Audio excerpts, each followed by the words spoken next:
বন্ধুরা, আপনাদের সকলকে স্বাগত। আমরা ঊনকোটিতে আছি, ঊনকোটি তীর্থে।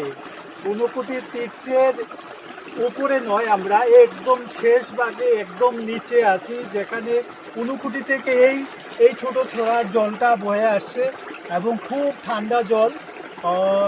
আপনারা হয়তো বা কেউ এখানে এসেছেন কিনা জানি না, অনেক দূরে আমরা এসেছি, পাহাড়ের একদম ভিতরে এসেছি, যেখানে পুরো জঙ্গল জঙ্গল আর জঙ্গল।